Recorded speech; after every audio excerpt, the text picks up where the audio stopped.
Top quality और consistent performance के लिए सिर्फ सिल्वर पंप नाम याद रखना। इस बिल को पास हुए हुए राज्यसभा से 5 दिन बीत चुके हैं।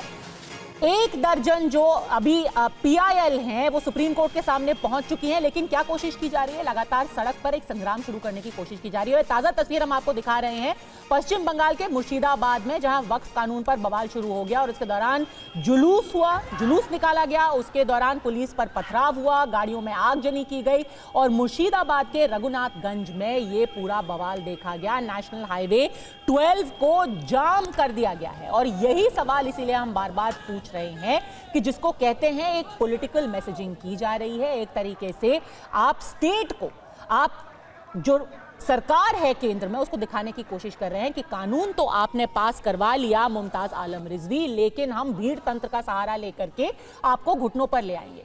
ये तो नहीं है ना लोकतंत्र की खूबसूरती। ये देखिए, पत्थर मारे जा रहे हैं, आगजनी की जा रही है, क्या मतलब है इसका?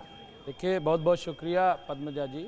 हम किसी भी पत्थरबाजी के, किसी भी आगजनी के, तशद्दुद के हामी नहीं हैं, लेकिन भीड़ तंत्र और लोकतंत्र ये थोड़ा सा इसको हमारे ख्याल से समझना चाहिए कि कब आप किसको भीड़ तंत्र, अगर बीजेपी के लोग प्रोटेस्ट करें तो लोकतंत्र हो जाता है, और अगर नहीं रिजवी साहब, अगर बीजेपी वाले आग लगाएं तो वो भी भीड़ तंत्र ही होता है। अगर वो पत्थरबाजी करे तो वो भी भीड़ तंत्र ही होता है। ये कहीं का लोकतंत्र नहीं है जो तस्वीरें आप देख रहे हैं। जुलूस निकाल करके अभी दिल्ली में जिस तरह से डंडे बांटे गए, जिस तरह से तलवारें बांटी गई, इसको क्या कहेंगे? ये लोकतंत्र कहां पे सर, कहां आगजनी की गई है? आप बताइए ना, कहां आगजनी की गई है? और अगर किसी ने की है आगजनी भाजपा से तो उनको भी जेल में डालना चाहिए। मैं कह रहा हूं कि ऐसा नहीं है। दूसरी चीज ये कि देखिए, हम अदालत पे भी यकीन रखते हैं और हम देश के लोकतंत्र पे भी यकीन रखते हैं, और संविधान हमें इस बात की इजाजत देता है कि अगर आपके साथ ज्यादती हो रही है, आपके साथ जुल्म हो रहा है, तो ये करेंगे, तो आप प्रोटेस्ट करें। नहीं, ये नहीं करेंगे तो आप सड़क रोक लेंगे।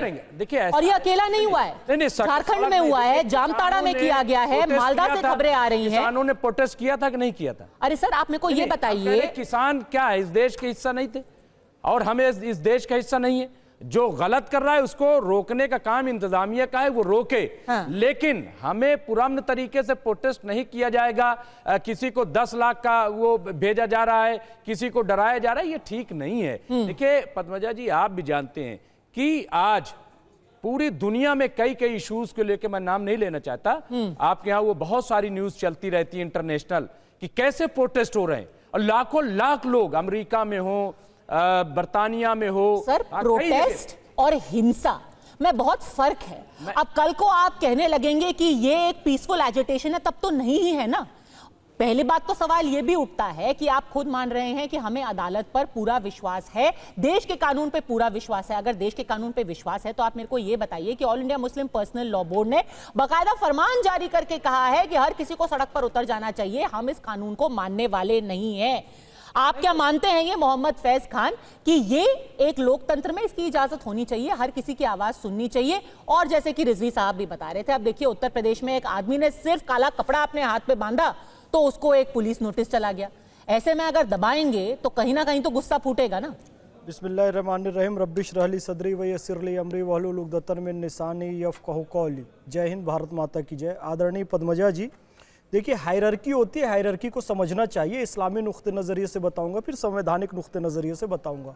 पैगंबर हज़रत मोहम्मद सल्लल्लाहु अलैहि वसल्लम ने एक फ़ैसला सुनाया, उस फैसले को चैलेंज करने के लिए वो व्यक्ति हज़रत उमर के पास चला गया। तो हज़रत उमर ने उस व्यक्ति का क्या किया, वो इतिहास में दर्ज है। ठीक उसी तरीके से कोई व्यक्ति सुप्रीम कोर्ट को चैलेंज करने हाई कोर्ट में चला जाए, हास्यास्पद बात होगी।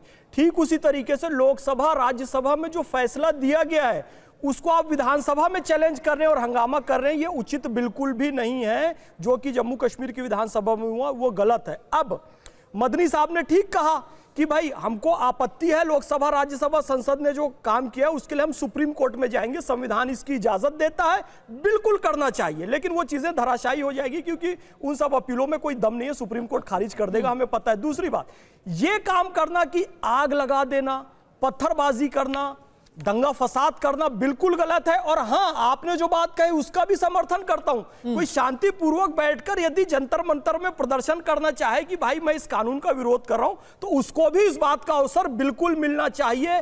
अति दोनों तरफ से नहीं होनी चाहिए। लेकिन देश के कानून का ध्यान रखना चाहिए। और फिर चूंकि मैं एक भारतीय मुसलमान हूं तो भारतीय मुसलमानों से भी कहता हूं, सीए के समय आपको बहकाया गया, भड़काया गया। आज बच्चों के ऊपर केस दर्ज है, कोई जेल में है, एक भी मुसलमान की नागरिकता नहीं गई।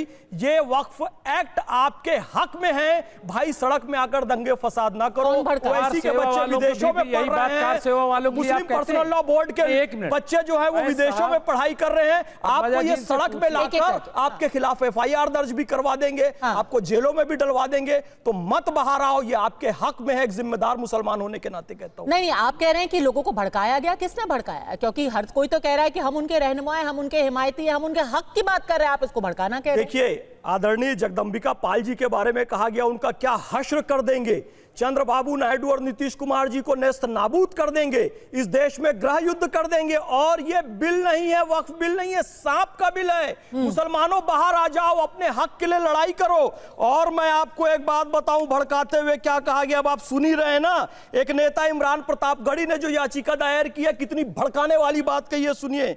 न बुज़दिल की तरह तुम जिंदगी से हार कर मरना, अरे ईमान वालों जुल्म को ललकार कर मरना।